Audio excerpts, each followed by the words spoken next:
Ready or not, summer is coming, and Wayfair's Memorial Day clearance is on now. Right now through May 25th, get up to 70% off everything home at Wayfair. Plus, score amazing doorbuster deals all sale long and surprise flash deals on Memorial Day. We're talking thousands of products at every style and budget. Now is the time to save big on must-haves for your patio, backyard, and beyond. These savings won't last, so don't wait. Shop Wayfair's Memorial Day clearance now through May 25th. Wayfair, every style, every home. How would you like a 15% discount to my daily email, the stack of stuff, the show notes, discounts to the conference, all of that? All you need to do is text the word show to 33777. You'll get the annual subscription with a 15% discount to my daily email. You'll get the stack of stuff, the links to the show notes, discounts to the conference, and so much more. All you have to do is text the word show, SHOW, to 33777. Text show to 33777.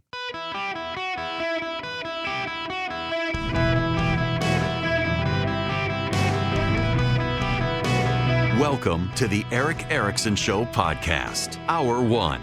Welcome. It's Eric Erickson here across the United States. 877-973-7425 is the phone number should you wish to be on the program. The President of the United States and the dictator of China have had a summit. It is, well, don't expect that much came from this thing. It was more about diplomatic niceties, and the Chinese, of course, are ceding that they have the upper hand somehow or another.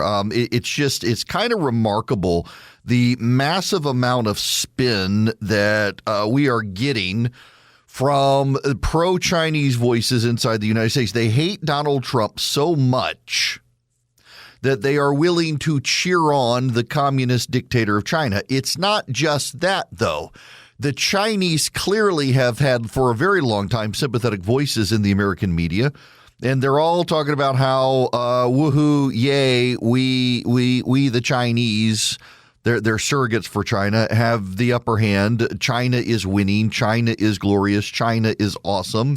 It's just very, very notable to me how so many of these loud voices for so long have been cheering China, and now it's coming to an even, I think, louder moment, a crescendo, if you will, where as the Chinese summit ends, neither side got much of anything. They had FaceTime with each other, and the American media is like, oh, China's dominant, China's dominant. They've been betting against the United States for a very long time. Meanwhile, there's one media voice out there that was not invited into China. Tony DeCoppel and CBS News did not get their visa approved to go to China. The other networks did. That's kind of notable, is it not? Kind of notable that China blocked CBS News from going to China. So where did CBS go? Taipei, Taiwan. And this did not get aired on other networks, nor did they cover this particular aspect of it. This is Tony DeCoppel last night on CBS News. Finally tonight from Taiwan, as President Trump and China's Xi Jinping prepare to meet, you will hear a lot about American decline and the rise of a powerful new China. The Chinese certainly believe it, but is it true? Xi's China is a marvel by many measures. Is the world's second largest economy, producing almost 30% of the world's manufactured goods. They have high-speed rails that put the Acela to shame. And China has lifted millions of its citizens out of poverty, making things like the iPhones in your pocket and mine. And yet, America remains the innovation hub of the world. Made in China, yes, but designed and invented in the USA. New drugs, new discoveries, new inventions, new space missions. Xi boasts of the country's industrial might, and it's impossible to deny that fact. China's population is in decline, though, well below replacement rate. Unemployment is high, with millions in rural provinces living in poverty and massive housing complexes that now sit empty. Most importantly, and perhaps I'm stating the obvious here, none of these problems are a topic on the Chinese evening news. In fact, pessimism itself is forbidden on the Chinese internet. The freedoms we have, they simply do not. That's another day in America and the world. I'm Tony DeCoppel, live from... Tony DeCoppel, not DeCoppel. There we go. Look, I mean, he's telling the truth. The Chinese economy is actually not doing great. They have had deflation, which is actually far worse than inflation. It's deeply destabilizing, deflation is. They have simply just not been able to keep their economy fired up. They are an oppressive regime. Now, according to the Nikkei Asia publication, Chinese President Xi Jinping issued a warning about Taiwan to U.S. President Donald Trump in Beijing as the leaders kicked off 2 days of meetings and festivals aimed at showcasing the stability of the rival powers' relationships. Huddled for 2 hours and 15 minutes, Xi told Trump the Taiwan question is the most important issue in their ties, according to a readout. If handled well, bilateral relations can maintain overall stability, Xi quoted as saying. If handled poorly, the two countries risk a clash that could put the entire China-U.S. relationship in a very dangerous situation. The U.S. government, by the way, has sold 30-year debt at a 5% yield for the first time since 2007, amid mounting signs that Donald Trump's war in Iran has unleashed a new surge of inflation. The Treasury Department issued $25 billion of new 30-year bonds on Wednesday, with the high yield at auction reaching 5.046%. Earlier in the day, yields on U.S. debt, which move inversely to prices, rose after official data showed wholesale inflation had jumped to 6% in April, the highest level since 2022. Financing the debt is getting much more expensive. U.S. wholesale inflation accelerated in April to the fastest pace since, again, 2022. The producer price index rising 6%, according to the Bureau of Labor Statistics. That topped all estimates in Bloomberg's survey of economists. Our economy is not doing well.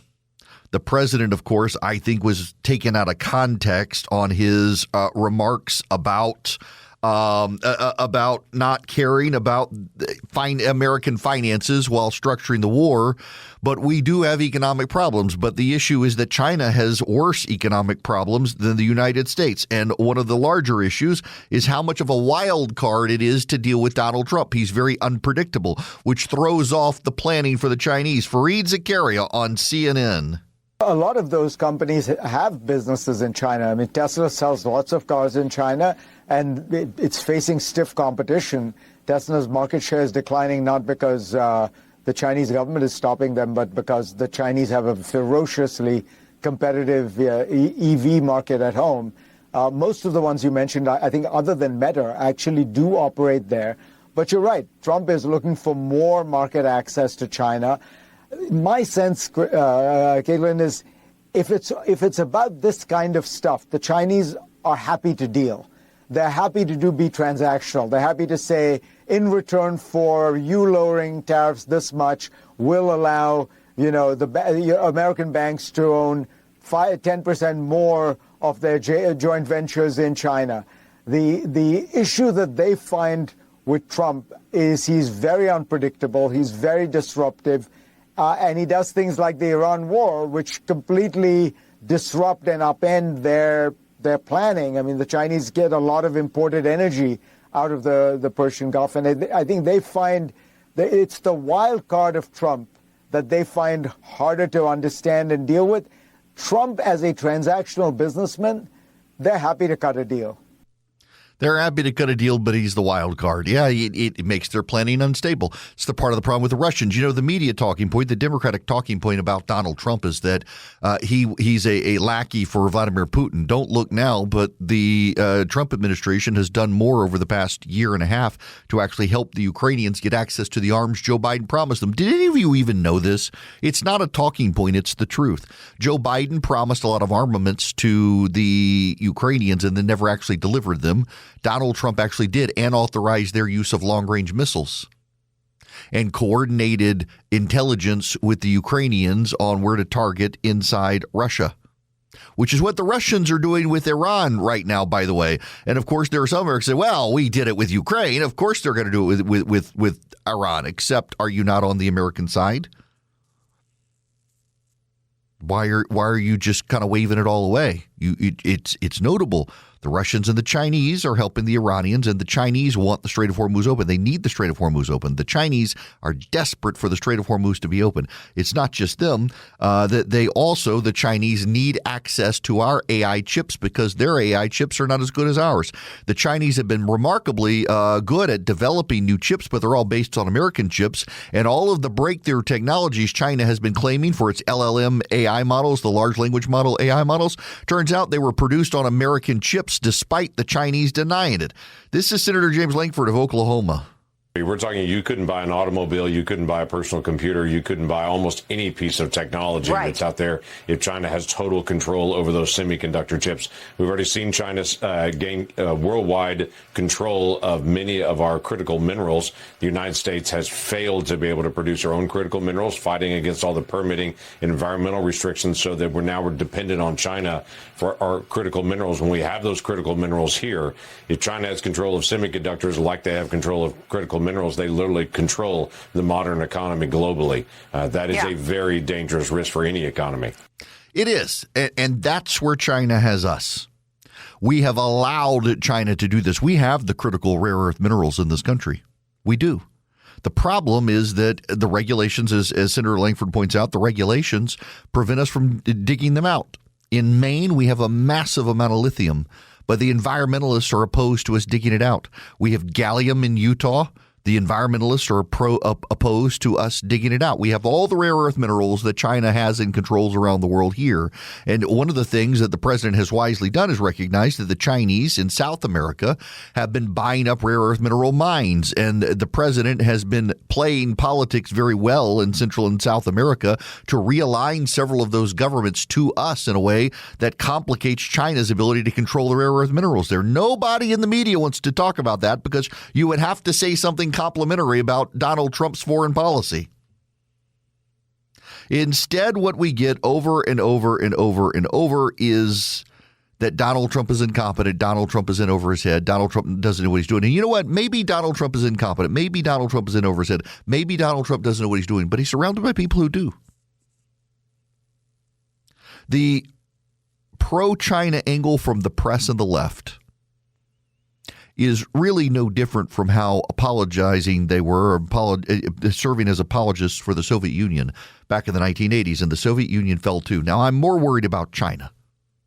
But the Chinese do have problems. You know, Xi Jinping, multiple media outlets and sourcing in the media say nearly suffered a coup a month or so ago. And the line that we get from the media is very much the line we've heard from them about Iran. Well, the other guys are more radical. We should want Xi Jinping. But inside China, there's a growing body of thought that what's actually happening in China is that the generals, the military, and the other politicians are not so keen on a costly Chinese war going into Taiwan, and that they want to replace Xi Jinping, not to invade Taiwan tomorrow, but to stop an invasion of Taiwan because they think it would be foolish for China. China is a nation in decline. They think we are a nation in decline. They have made the mistake of believing their own PR. One voice of sanity on the left is John Fetterman. Accountable to get them involved further. So here we are right now, in the Democratic Party, something that's so important that's going to transform our world, AI. People in my party now becoming anti-AI and data centers. People in my party are calling for a moratorium, in our country. That's lunacy. That's China first kind of a policy in our nation. I'll be the one Democrat to just stand up and say that's ridiculous. We have to be the people that build the chassis of AI. Now, that's why I'm proud to say, look, I think it's definitely country over party, even something like transformative like AI and data centers here in my party. Good for Fetterman, but he is almost alone among the Democrats. The amount of disinformation and misinformation about AI is largely a Chinese effort. They want us to lose the AI race. And look, there are legitimate concerns about AI data centers. There are legitimate concerns. But you also need to understand that among those legitimate concerns are not the moratorium. We actually need the data centers. Not every community wants them, but there are communities that'll gladly take them, and we should incentivize those communities building them because we need the AI compute power against China. The Chinese are trying to convince us to shut down AI data centers in this country, to have a moratorium on them, to be scared of them. And by the way, the PR campaign is working. Something like 60% of Americans right now are opposed to new data center construction. It is a fear campaign. There are legitimate concerns. I don't want to be dismissive of the legitimate concerns, but also understand that it is the far left that is pushing this idea of a moratorium, and they're just doing China's dirty work in this country. Well, here's a story. I wonder if it has made your radar. Welcome back. It's Eric Erickson here. The phone number 877-973-7425.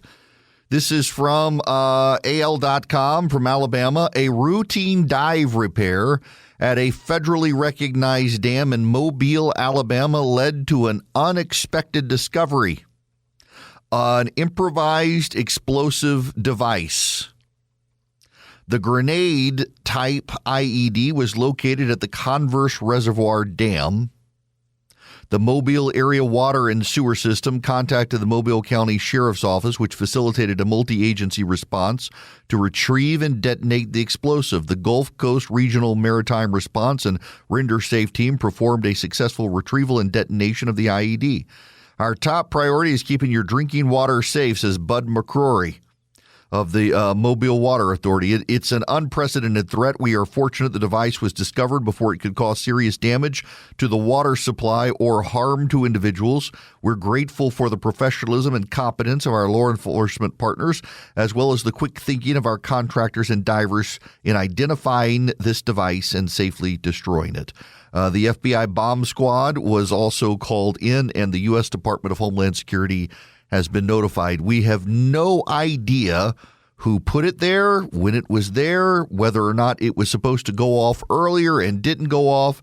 What we know, however, is that someone tried to impact the water supply in Mobile, Alabama, and possibly do damage to a dam.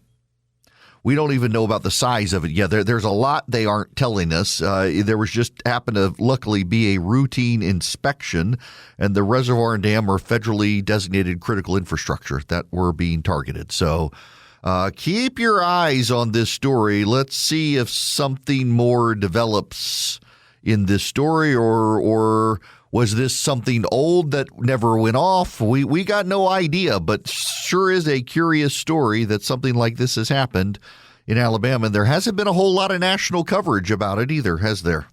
Well, now you know. Now, you also know if you go to SwissAmerica.com/Eric, you can sign up with Swiss America and get their report, The Secret War on Cash. It's completely free. All you have to do is put in your information at SwissAmerica.com/Eric.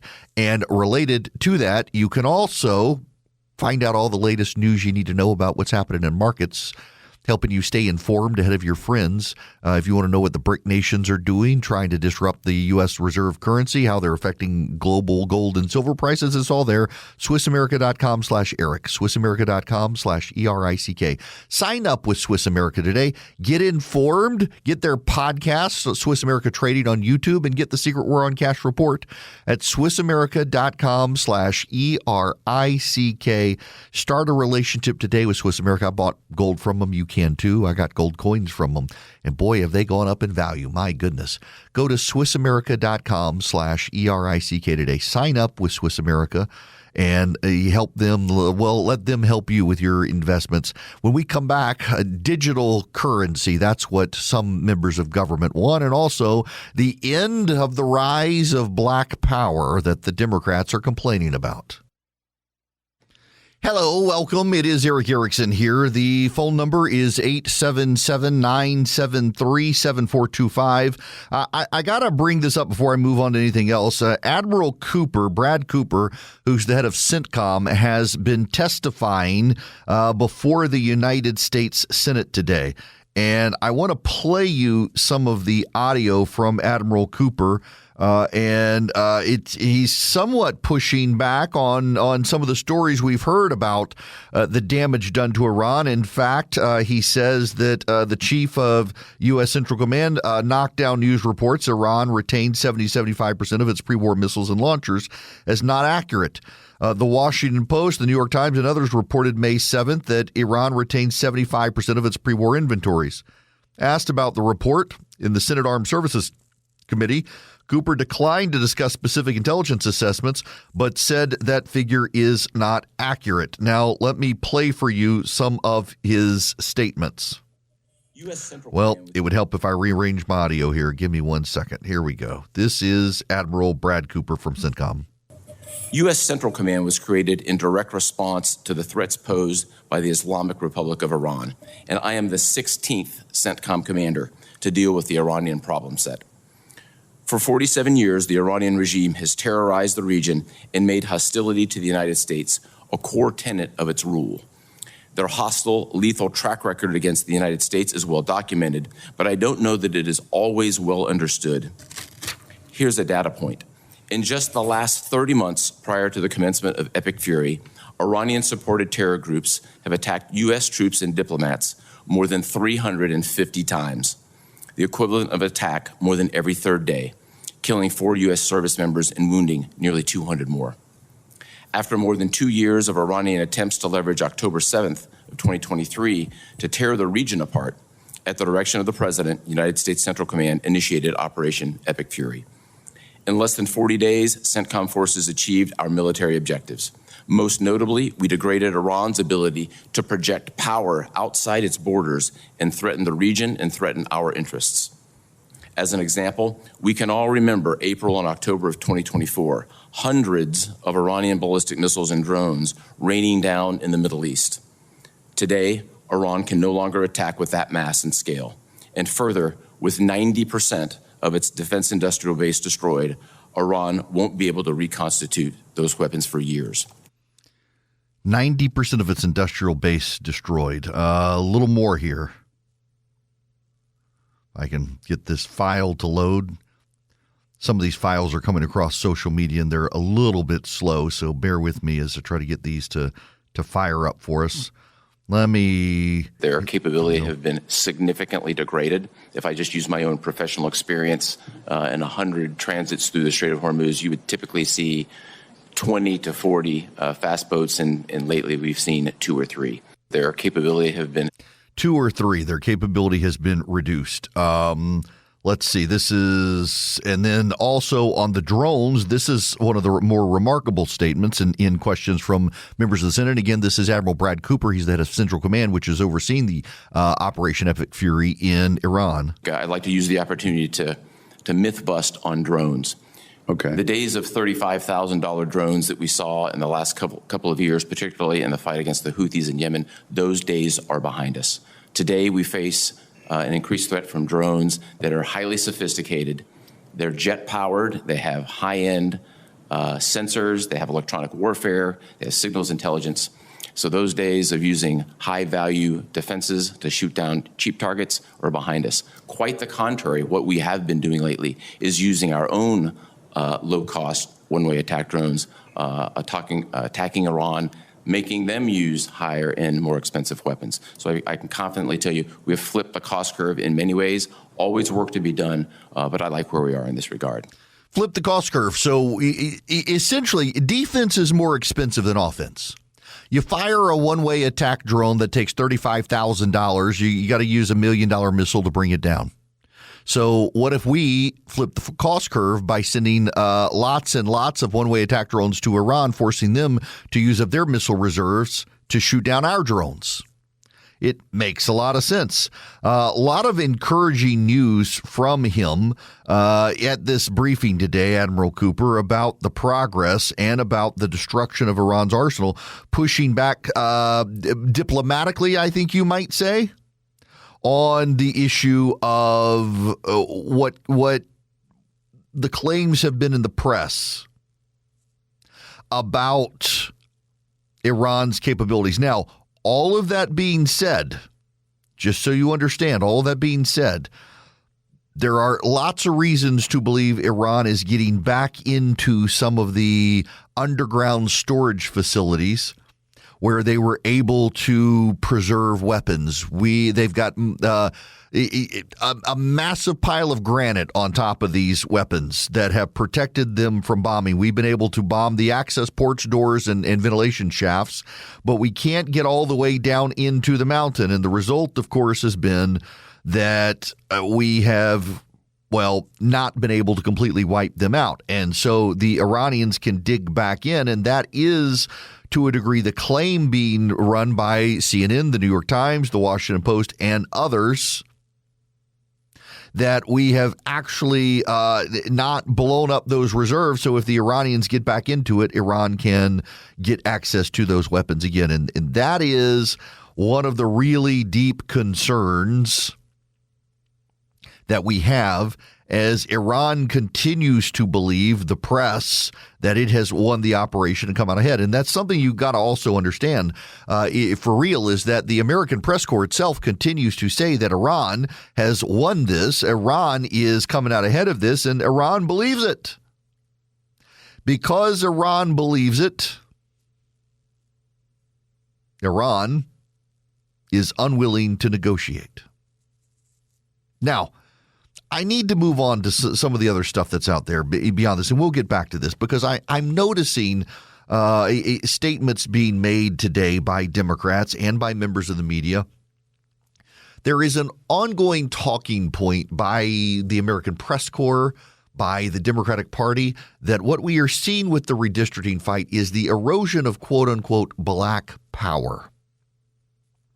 Part of this is that the media, the talking heads, the experts, the Democrats, they're always decades behind in their talking points and playbook. It used to be in the United States that black voters and the Democratic Party were the same thing. It's not as much the case anymore. You have, for example, in Virginia, it was the Republicans who ran a black candidate for governor, not the Democrats. The Democrats ran a white person. In South Carolina, black people have represented almost all statewide offices in South Carolina as Republicans, including the sitting U.S. senator. The South Carolina treasurer has been black. They've had a black attorney general, I believe, and others, and they've all been Republicans. You had a black statewide officer here in Georgia named Fitz Johnson, who's running again for the Public Service Commission. He's black. In Kentucky, the Attorney General, Daniel Cameron, was black. He ran for governor as a Republican, and it was white Democrats who opposed him. Time and time again around the country, we're seeing black politicians become Republicans, and the Democrats go out of their way to defeat them, often with the sympathetic media, so they can preserve the idea that somehow black people can't get elected in this country, pay no attention to the fact that it's white Democrats who are opposing those black people because of the letter next to their name. And then the Democrats vent about the collapse of black power. The reporters do this as well. I want you to understand that if you hear people who are concerned about quote-unquote black power, those people are deeply racist partisans, and they tend to be Democrats, because black people get elected in the United States as Republicans all the time, and the people who cry about black power refuse to even recognize that those black people are getting elected. They wish to preserve a victim mentality in the black community to try to mobilize black voters to vote for the Democratic Party. And that is what this whole situation is about. You see, there's more and more data that shows black voters, particularly young black voters, are more inclined to consider the Republican Party. Now, it's still significant support for the Democrats, but the black support for the Democratic Party has fallen about 25%, from 75% to 50%. So it's a 50-50 proposition now on whether black voters will vote for a Democrat or Republican. That's not good for the Democrats. So what the Democrats and their allies in the media must do is scream racism and suggest that Republicans are eradicating black power, when, never mind, black elected officials continue to exist in the South. They just happen to be Republicans. And the media and the Democrats hate that because it shatters their narrative. And so what they've done is they've doubled down on this because they're trying to scare black voters that this is some sort of eliminationist threat to them. They're trying to convince black voters there's an existential threat to their political power in the country. And the shameful part of this is that black voters are what is another synonym for a black voter in the United States? Does anyone have an idea? A synonym for black voter in the United States? American. American. A black voter in the United States is first an American. And the media and the Democrats have become so polluted by intersectionalism, so polluted by the idea that we must see race. We've gone from Martin Luther King Jr., wanting to be judged by his character and not his color, to the Democrats insisting everyone must be judged by their color.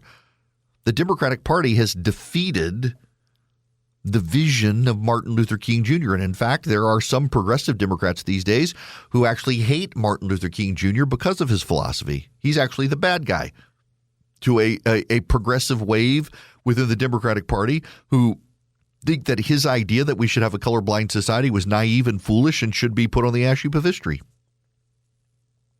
So as Martin Luther King Jr. is now winning in America, that we are judging people by their character and not by their color, as his vision for society is winning, the Democrats are becoming more unglued. We're going to spend some time about how unglued they are. Kamala Harris has given a doozy of an interview. But you got to understand, particularly if you're listening, and I know I have a large number of black listeners. We do data on this, or research on this. I know what the data is. Your power as a black person is not being eliminated to the extent that your power as an American is being affirmed. The Democrats want to keep you in a state of victimhood. The Democrats want to keep you perpetually convinced that the Republicans wish to eradicate you in some way because they need you scared. And yet it is the Republicans who are providing and supporting the police in your neighborhoods to keep your family safe. It is the Republicans who are providing a strong economy for you to have jobs. It is the Republicans who are providing you the opportunity to take a job that would otherwise be given to an illegal alien by the Democrats. It is the Republicans who are providing you communities of interest in which to vote. And by the way, it is the Republicans who increasingly provide you black candidates to vote for who the white Democrats tell you are bad. How is Tim Scott, a black man descended from slaves in South Carolina, bad for black voters? Because he's opposed to Democratic policies? That's the problem for the Democrats. The Democrats have convinced themselves through their own rhetoric that somehow they are the salve for black Americans, that voting Democrat is somehow salvific for you as an American citizen. But more and more people in this country are moving beyond the racism of the past. We can't deny this country has a history of racism, but we should be able to deny that it is today like it was 100 years ago. And yet Democrats continue to perpetuate the myth that somehow the country is as bad as it was 100 years ago when we had separate water fountains and black people couldn't sit at restaurant counters and they had to be on the back of the bus. And the Democrats would have you believe we have not moved beyond that because they need you to be angry, whipped into a frenzy, and convinced that you're being eliminated from this country. And the fact of the matter is, pay attention, black voters, how often it is that a black person in this country runs as a Republican and the white Democrats try to destroy that person. They have to keep trying to destroy black Republicans so that you keep being convinced that black people in this country can't get elected. Pay no attention to the fact that it is the Democratic Party in the United States that is actively working to block black people from getting elected if they have an R next to their name, because it's all about perpetuating victimhood, because the Democrats cannot keep winning elections if you are allowed to stand on your own 2 feet and have success on your own in this country without the government giving it to you. Ryan Reynolds here from Mint Mobile. with a message for everyone paying big wireless way too much. Please, for the love of everything good in this world, stop. With Mint, you can get premium wireless for just $15 a month. Of course, if you enjoy overpaying, no judgments, but that's weird. Okay, one judgment. Anyway, give it a try at mintmobile.com/switch. Upfront payment of $45 for 3-month plan, equivalent to $15 per month required. Intro rate first 3 months only, then full price plan options available. Taxes and fees extra. See full terms at mintmobile.com. This hour of the program brought to you by Van Allen Golf, ALLEN, vanallengolf.com, or text the word golf to 33777. I'm doing an event with them tomorrow night. I have seen their latest putters. You're going to want to get one. Go to vanallengolf.com or check them out on Instagram as well. They really are as good as I tell you they are. They're fantastic. Okay, when we come back, we got to talk about the Democrats becoming increasingly unhinged. But first, you need to know that the Israeli government says it is planning to file a lawsuit against the New York Times over the Nick Kristof story that claimed Israel had trained dogs to rape Palestinians, something that is widely disputed. And in fact, a former Israeli prime minister who was quoted in the piece claiming support for the piece said he was completely misquoted. He does not support the piece, and he was completely mischaracterized. But the New York Times, you need to know, has doubled down, and they're standing by this story. The New York Times insists that they're standing by this story. The problem is, as more and more comes out, the sourcing for the story appears to be off.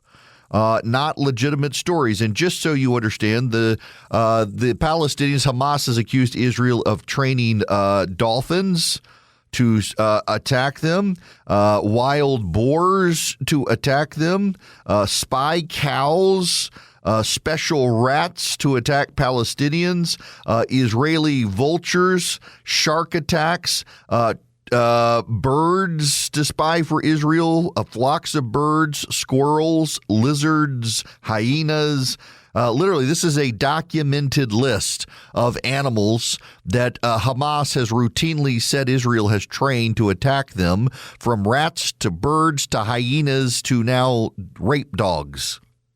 And the media keeps falling for these stories, which is actually one of the more bizarre aspects of this is that the experts who were not talked to by the New York Times said it's impossible, and yet the New York Times ran with it anyway.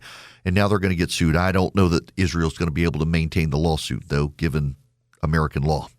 Now, I got to tell you about my Rinnai tankless water here. I'm actually having some dinner with them tonight. I got to tell them how much I love this product.